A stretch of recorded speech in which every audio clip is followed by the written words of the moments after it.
The sleeping beast has awakened. The village that had been resting in relief has started to be shaken. Even the ceasefire could not stop threat of gunfire, let alone gunfire itself. Both sides have returned with bitterness. Perhaps what was called a ceasefire is merely a time-buying strategy, a muzzle resting and weapons manufacturing period. America has changed the operation's name. Operation Fury is now said to be called Operation Freedom. Washington is beginning to promote a narrative that the issue is a struggle for survival and liberation of the world. Trump has started a game of saying, "I will liberate the world," or they have invited a song for themselves called Freedom Fighter. Following this, the new battle is focused on Strait of Hormuz. The drama has begun intensely at sea. Warships escorted by military aircraft are stirring up the sea. Yesterday's overall events were briefly reported. Now we will present the breaking development currently taking place along with deep analysis. So stay with us and encourage you. Yesterday, Monday, the United Arab Emirates announced that it intercepted 15 missiles and 4 drones fired from Iran, calling the attack an act of betrayal, and stated that its right to take retaliatory action is reserved, saying, "Wait for me," although Iran has not yet commented on the matter. Under Project Freedom, the first American vision was to strike Iranian boats said to have attempted to obstruct commercial ships' journey. Iran, however, says the boats were not hit. Our source says the current situation in the Strait of Hormuz has made it clear that there is no military solution to political crisis, while they are trying to fulfill their diplomatic role. On the other hand, US President Donald Trump said to his country media that if Iran targets American ships in Strait of Hormuz, it will wipe off the face of the earth, and warned that Iran would do better to keep the ceasefire going. Iran's first Vice President, Mohammad Reza Aref, also said that managing Strait of Hormuz remains Iran's legal right. The Gulf Cooperation Council, GCC, and the European Union condemned Iran's missile and drone attack on the Emirates. GCC General Secretary Jansi Mohammed Abduldarif condemned the attacks as a clear violation of a member state sovereignty. The US Central Command, as part of the ongoing blockade on Iranian ports, announced that 50 commercial ships were made to change their planned route. That was roughly what happened yesterday. Now let us take a deeper look at what is happening today, what is expected, and what has been done. The US Embassy in the United Arab Emirates is warning its citizens. Our country's citizens living in the area have also written to us saying they are receiving similar messages. The embassy said it monitoring the situation and advised Americans to follow instructions issued by the UAE authorities and be prepared to shelter in peace if ordered, according to a tweet on Twitter. Earlier, the United Arab Emirates (UAE) had announced that it was targeted by Iranian missiles and drones. The US Embassy added that the current travel advisory for the UAE is at level 3. This means US citizens should reconsider travel there. Although the US Embassy and consulate remain open, non-emergency US government employees have been relocated outside the UAE. Iranian media reported that in the failed US operation in the Strait of Hormuz, 5 civilians were killed. Yesterday in Strait of Hormuz, 6 fast boats targeted by the US military were reportedly affiliated with Iran's IRGC, but Iranian state media reported they were civilian boats carrying goods and passengers, and that 5 people were killed in the attack. A military official told Tasnim news agency that after American reports, an investigation was conducted by Iranian authorities. In this, US forces departing from the Omani coast attacked 2 small cargo boats carrying civilians that had been traveling toward the Iranian port, and it has been confirmed that they opened fire.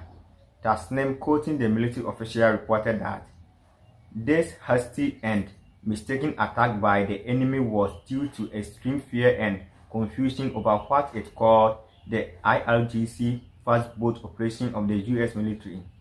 Washington, on its part, stated that the Iranian boats that were destroyed were attempting to interfere with commercial ships during the US effort to reopen the Strait of Hormuz.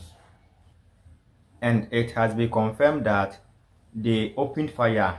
Tasnim news agency, citing a military official, reported that this hasty and mistaken attack by enemy was caused by intense fear and confusion regarding it, described as an operation involving fast boats of Iranian RRGC, which the US military perceived as a threat. Washington, on its part, stated that the Iranian boats that were destroyed had been attempting to interfere with commercial vessels during the US effort to reopen the Strait of Hormuz. United States Central Command has previously announced that the US Apache attack helicopters were deployed in the operation against Iranian boats. The CENTCOM, which leads US military operations against Iran, said that on Monday, when 6 Iranian fast boats were targeted, Apache attack helicopters were used. Washington again stated that the Iranian boats were deployed whilst attempting to interfere with commercial ships during the US operation to reopen the Strait of Hormuz. CENTCOM said in a message posted on X page that helicopters were used to eliminate small Iranian boats that threatened commercial shipping. In addition, CENTCOM explained that as part of Operation Freedom, which is aimed at reopening the waterway and escorting ships safely through maritime routes, more than 100 military aircraft are currently participating, deployed from land bases in the Gulf region and from 2 US aircraft carriers. Related reports from US media indicate that 2 warships successfully passed through the Strait of Hormuz after repelling Iranian attack. A US defense official told the media that 2 naval destroyers defended themselves against Iranian attacks during the transit and successfully entered the Gulf.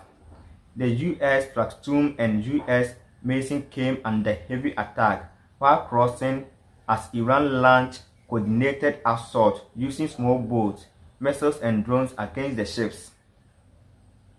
According to a report by CBS News, Apache helicopters and additional military aircraft provided protection to the ships as they transited to the Strait of Hormuz. Al Jazeera stated that it was unable to independently verify the report. So what exactly is the new mission that Donald Trump has launched, saying, "I will escort ships and protect them from Iranian attacks"? To convince or ally hesitant US allies, the operation, previously referred to as Epic Fear, has been renamed Operation Freedom. In other words, Trump has released a message implying, "We are fighting this war for you." This renaming has given the ongoing war in the Middle East a new diplomatic and strategic appearance. This change is not merely a superficial name adjustment but a strategy used by Washington to improve its global acceptance. According to former US Assistant Secretary of State for Political Military Affairs, Mark Kimmett, this name change is not about seeking a new mission but represents a strategic shift. Many US allies had doubts about engaging in a direct war with Iran. The name Operation Freedom is an information strategy designed to persuade these allies and encourage them to join the campaign. The label Epic Fear portrayed the US as aggressive, whereas Operation Freedom reframed the campaign as a humanitarian effort and struggle for freedom. The main focus of Operation Freedom, beyond applying military pressure on Iran, is to secure global trade routes that are critical to the world economy. The campaign has a practical justification: reopening the Strait of Hormuz, through which oil and fertilizers products flow to global markets. Although the United States and Iran remain far apart on the nuclear issue, such military framing and actions are believed to influence the negotiating process. At present, efforts to stop the war are described as talks about talks, that is, preliminary discussions about negotiations, and experts say a real agreement is still far off. Pakistan is currently acting as a mediator in diplomatic contract between Washington and Tehran.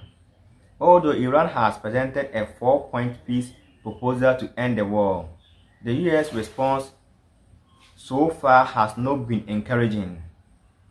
Instead of peace and ceasefire, what we now see is rebranding, a new name and renewed presentation. Operation Freedom is a step taken by the United States to make its military activities in the Middle East appear more diplomatic and acceptable. Rather than focusing solely on military strength, the campaign aims to gather allies by emphasizing global trade interests. Experts suggest that focusing on direct regional interests, especially maritime routes, could lead to genuine negotiations. This effort appears to be beginning to yield early results. Germany, France and Canada are condemning Iran, and Germany Vice-Chancellor Friedrich Merz said that Iran must stop what he described as a restraint. Following report that Iran carried out an attack on the United Arab Emirates, Chancellor Friedrich Merz urged Iran to immediately return to the negotiation table. The United Arab Emirates has again said that it was targeted by Iranian drone and missile attacks. We strongly condemn these attacks. Our solidarity is with the people of the United Arab Emirates and with our partners in the region, he stated. He added that the Strait of Hormuz must remain open. Tehran must not become a possessor of nuclear weapons. There must be no further threats or attacks against our partners.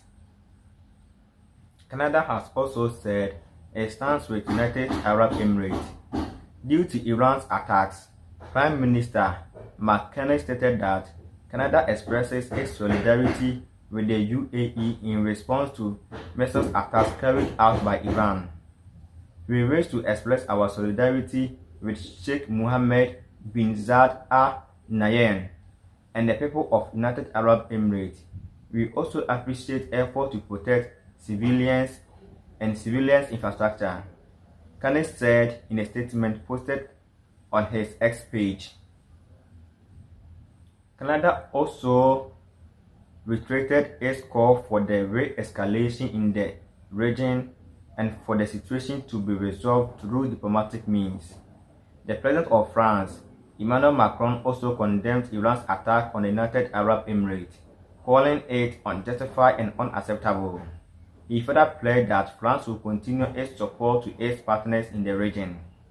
Macron stated on his X page that, as it has done since the beginning of the conflict, France will continue to support the United Arab Emirates and its regional partners in defending their sovereignty.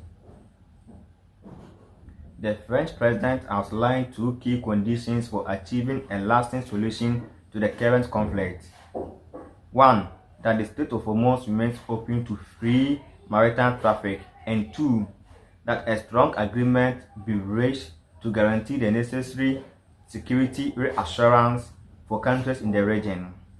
Macron also specifically highlighted concerns regarding Iran in 3 areas: nuclear activities, ballistic missiles capabilities, and regional military engagement. Trump's freedom narrative appears to be gaining traction, with the world aligning alongside it. Meanwhile, Iran is facing a growing campaign aimed in damaging its image. Thank you for watching. I will continue to follow and bring you further updates. Please subscribe, like, comment, and share. Thank you.